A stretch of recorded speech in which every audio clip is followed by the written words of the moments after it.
গতকাল কংগ্রেস ও সিপিএম ছেড়ে প্রায় 200 জন কর্মী সমর্থক তৃণমূল কংগ্রেসে যোগদান করলেন গতকাল ভগবানগোলা 1 নম্বর ব্লক সুলতানপুর এলাকায়। তৃণমূল কংগ্রেসের নির্বাচনী ও পথসভা ও আজ মুখ্যমন্ত্রী মমতা ব্যানার্জি এসেছেন রানীতলায়, তারই প্রস্তুতি সভা চলাকালীন গতকাল প্রায় 200 জন কর্মী সমর্থক ওনারা কংগ্রেস ও সিপিআইএম ছেড়ে তৃণমূল কংগ্রেসের যোগদান করলেন। মোহাম্মদ শাবিরুল ইসলাম ও জহুরুল ইসলামের হাত ধরে দেখুন সেই চিত্র। ভগবানগোলা থেকে জাকিরুল হকের রিপোর্ট, এএস বাংলা। আজকের আপনাদের এই কর্মসূচি মূলত কি নিয়ে? আজকে আমাদের এই কর্মসূচি আমরা পথসভার মধ্যে দিয়ে আমরা জয়নিং সভা করলাম। আজকে এই সুলতানপুর 103 এবং 104 নম্বর বুথে আজকে মমতা ব্যানার্জির যে উন্নয়ন, সেই উন্নয়নকে সামনে রেখে আজকে যারা গত পঞ্চায়েত নির্বাচনে আমাদের তৃণমূল কংগ্রেসের বিরোধিতা করেছিলেন এবং তারা আজকে আমাদের জননেত্রী মমতা ব্যানার্জির যে 72খানা প্রকল্প, এই প্রকল্পতে মানুষের মনকে গর্বিত এবং আনন্দিত করে তুলেছে।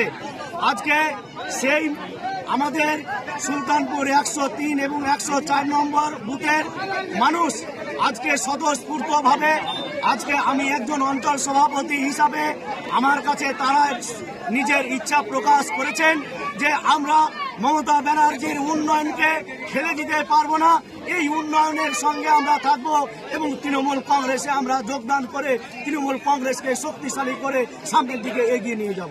কতজন যোগদান করলেন? আমাদের এখানে আপনার নাম শুনলেন, নামগুলো পড়লাম, নাম 40 জন পরিবার এবং এই 40 জন পরিবারের মধ্যে প্রায় 200+ আমার ভোটার আজকে তৃণমূল কংগ্রেসে যোগদান করলেন। ধন্যবাদ। আপনার নাম? আমার নাম জহুরুল ইসলাম, আমি 8 নম্বর মোহাম্মদপুর অঞ্চল সভাপতি। এই যে সিপিআইএম ও কংগ্রেস ছেড়ে প্রায় 200 জন কর্মী সমর্থক তারা যোগদান করলেন, সেটা নিয়ে আপনি কি বলবেন? দেখুন, আমাদের মামাটি মানুষের নেত্রী মমতা বন্দ্যোপাধ্যায় এবং আমাদের সেনাপতি অভিষেক বন্দ্যোপাধ্যায় আদর্শে এবং উন্নয়নে মানুষ প্রভাবিত হয়েছে। আপনারা দেখছেন প্রতিনিয়ত যারা তৃণমূল কংগ্রেসের বাইরে ছিল সেই মানুষগুলো আজকে ভুল বুঝতে পেরে তারা উন্নয়নে সামিল হতে এসছে। এই সুলতানপুর বুথ তৃণমূল কংগ্রেসের একটা শক্ত ঘাঁটি। এই শক্ত ঘাঁটি জহুরুল ইসলামের নেতৃত্বে আজকে 40 জন তাদের 200 ভোটার সহ 40টি পরিবার তাদের 200 ভোটার সহ আজকে জয়েনিং হলেন। এই বুথটা এমনি শক্তিশালী ছিল, আরো শক্তিশালী হলো। আগামী দিন বিরোধী বলে ভগবানগোলায় কেউ থাকবে না। রিয়াত হোসেন সরকার এবং আমাদের প্রার্থী আবু তাহের খান বিপুল ভোটে জিতবে, মানুষ এটা বুঝে গেছে। বিজেপির প্রার্থী ভাস্কর সরকার তিনি তো বলছেন এই সিট জিতে আমি প্রধানমন্ত্রীর হাতে উপহার হিসাবে তুলে দেবো, সেটা নিয়ে আপনি কি বলবেন? বিজেপি এসব কথা বলার মানুষের হাসা একই ব্যাপার, এগুলোর কোনো ভিত্তি নেই, তাদের কোনো জনসংগঠনই নেই। একটা বুথে ওদের বুথ সভাপতি নেই, ওদের একটা বুথে বুথ সভাপতি নেই, কোনো সংগঠন নেই। ওরা কি আকাশ থেকে ভোটারেরা আসবে দিয়ে ভোট দেবে? ওদের কোনো সংগঠন করেছেন? মানুষের পাশে কোনো দিন এসেছেন, দেখেছেন? এমনি ভোট হয় না। মানুষের পাশে তৃণমূল কংগ্রেসের মতো 365 দিন থাকতে হয়, আপদে বিপদে সবসময় মানুষের পাশে থাকতে হয়, তাহলে মানুষ আপনাকে কাছে টেনে নিয়ে ভোট দেবে। এই যে উন্নয়নের কথা বললেন আপনারা, এই কালকে যে রানীতলায় যে আগুনে পুড়লো বাড়িটা, এবার কি দমকল হবে ভগবানগোলায়? অবশ্যই।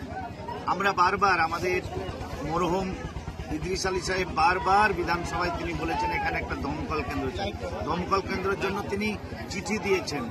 আমরা অনেকটা এগিয়েছি। আমাদের যিনি যাবেন বিধানসভায় রিয়াত হোসেন সরকার, তার নেতৃত্বে এখানে কলেজ হবে, দমকল হবে, রাস্তাঘাট হবে, পানীয় জল হবে, স্বাস্থ্য পরিষেবা হবে। যে কাজগুলো বাকি আছে আমরা সমস্ত কাজগুলো ভগবানগোলা করবো এবং উন্নয়ন ভগবানগোলার কাকে বলে রিয়াত হোসেন সরকারকে হাত দিয়ে আমরা দেখি।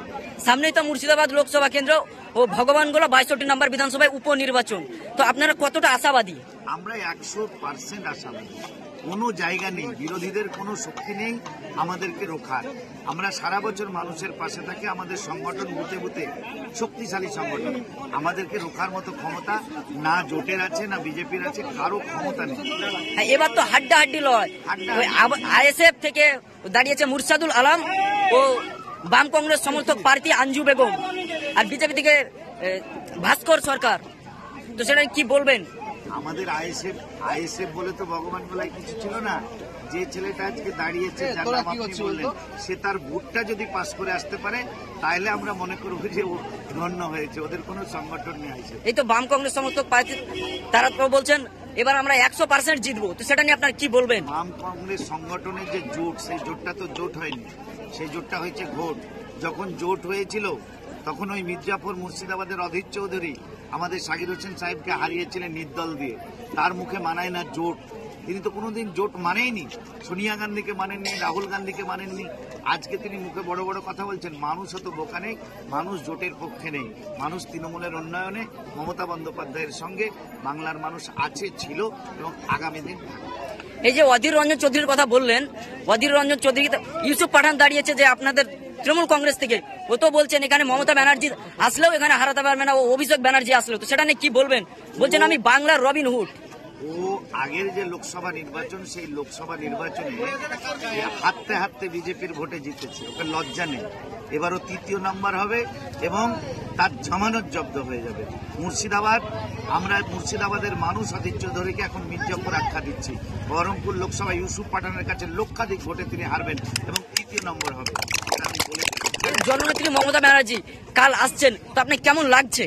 আমাদের জননেত্রী মমতা বন্দ্যোপাধ্যায় কাল রানীতলার মাঠে আসছেন 2 ঘটিকার সময়। আমরা সব উৎসুক হয়ে আছি। আমাদের কর্মীরা, সাধারণ মানুষ, জননেত্রীর মুখ থেকে আমরা উন্নয়নের বাণী শুনব, তাই আমরা সবাই উৎসুক হয়ে আছি। আমরা সবাই মিলে কালকে যাবো ভগবান বলে, একটা উৎসবের পরিবেশ।